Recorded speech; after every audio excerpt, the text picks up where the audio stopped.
Alright, now, today we are focused on Frieza. Now, I'm skipping to Frieza because I know some people are probably wondering why I'm not covering any of the other characters. The Ginyu Force, the Dorian Zarbon. So, you know what? Just for the habit, I'll give you a quick rundown of them, too. You got, let's see here, who all showed up? You got Kui, who showed up, was apparently Vegeta's rival. One of the strongest members of Frieza's regular army, apparently had about the same level of strength as Vegeta, often mocked him and his entire race, yada yada. Vegeta kills him. I mean, you know, there's not a whole lot of background for him. Same for the Dorian Zarbon. I mean, you know that they're Frieza's, you know, top lieutenants and everything, and you know that Dodoria is the one that he sent to kill Bardock. You know that Zarbon's pretty much his chief advisor, and despite being the stronger of the two, because he abhors transforming, he is, you know, whatever. He keeps himself back, so to speak, from combat most of the time. When he transforms, he turns into a freak. He's the one who let it slip to Vegeta that Frieza can also increase his power in a similar manner, so there you go. And Dodoria is the one who tells Vegeta the truth that Frieza was the one who destroyed his homeworld. And that's about the extent of them. The Ginyus, they're all just pretty much crazy. Raccoon's a thug. Berta and Jace are essentially partners. Gulda was a little time-stopping freak that gets his head blown off. I mean, I don't know how deep I can really get, you know? Captain Ginyu was the leader, possibly, you know, possibly crazier than the rest of them, depending. Could switch bodies, so nobody even really knows what his original body looked like. That's about it. Now, the reason, though, that I want to focus on Frieza is Frieza's got such an interesting dynamic. Even if you... A lot of people, when they talk about Frieza, though, for some reason, they try to keep Cooler in there, and while I do like Cooler, and while Cooler, if I recall correctly, was actually drawn potentially to be in the series, he wasn't used, and so they used him in a movie instead, basically. That could be wrong, it could be a rumor. I still have yet to be able to fully confirm that, so whatever. But, you know, so many people try to keep that in there. He's technically not canon, though, so even if maybe he was intended to be at one time, I don't see the point to keep him in there. And really, the dynamic of Frieza is still interesting, whether he's an only child or not. So, but Frieza, to understand him, Frieza's apparently... Well, it's really hard to say how old Frieza is. We don't really know how old their race is. We don't know for sure necessarily, you know, was Frieza really young when he wiped out the Saiyans? Was it a youthful thing? Was it a hasty decision?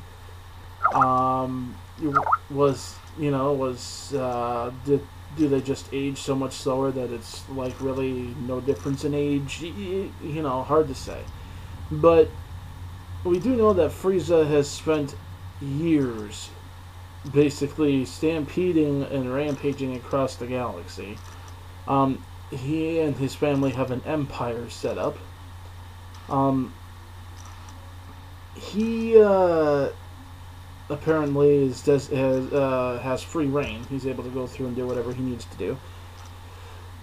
Technically, he's not the ruler. His father is, but he likes to parade himself around as being the absolute ruler, and his dad does pretty much give him free reign, so, you know, he pretty much is. He is not afraid to completely obliterate a planet if they won't fall in line, and it can't be conquered. He's not above doing whatever it takes to, you know, cripple any opposition. Takes great pride in the fact that he considers himself invincible. Now, it's interesting because Frieza, for all his power, and it's implied that these guys learned how to transform simply to keep their power more controllable so they can better manage things. Despite all his power, he's never really had a reason to shift out of his first, or well, arguably most heavily camouflaged or whatever form. Apparently he has a couple times gone into his second, which also implies that he can go back, contrary to what some people believe. But apparently the third form, no one had ever actually seen him take in combat. So he's only ever faced anyone that could take him to the second and third form, which could explain why he was getting so... See, Frieza, when he starts out, he's extremely calm. Even when he's forced to go into a second form, he's still relatively calm. He's a bit more brutal, but he's still pretty calm.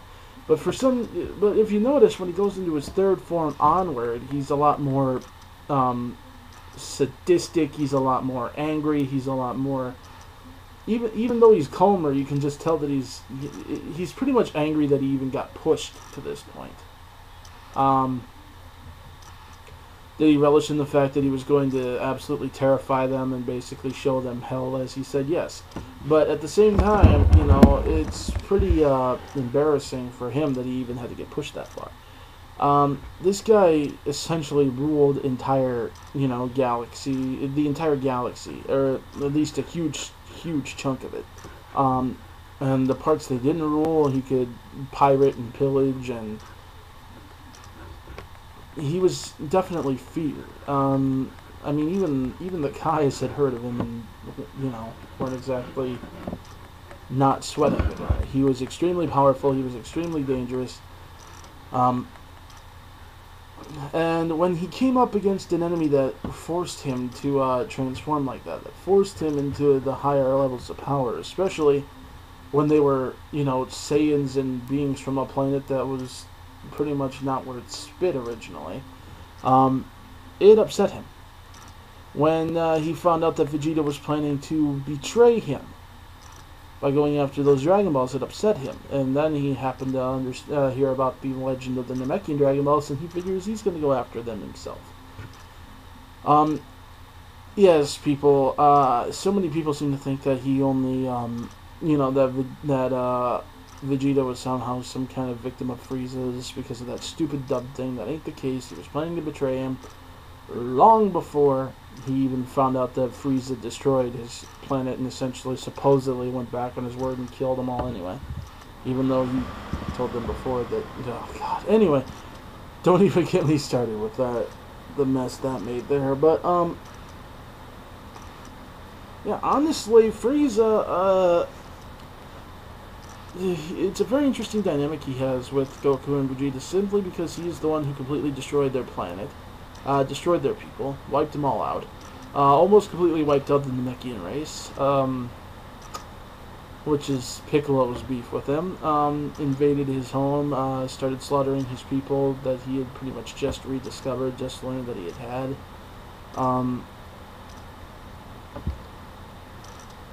And then he also inherited Nail's rage after he merged with him, knowing everything that Frieza had done to their people.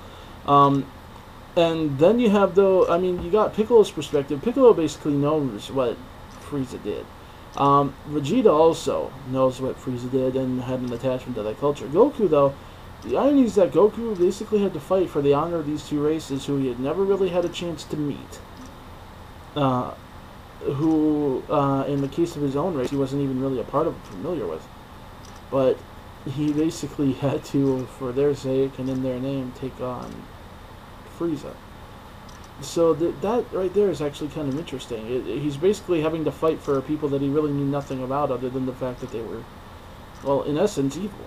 But, you know, still, to wipe out the entire race just on a whim.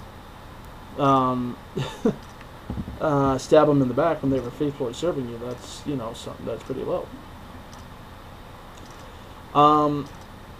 And when you factor that in, you know, and the fact that he's got to go up against Goku, who, you know, he actually has to start dipping into his power to take on, you slowly see Frieza kind of start to crack. He starts getting more irritable, he starts getting more vicious, he starts getting more, you know, impertinent.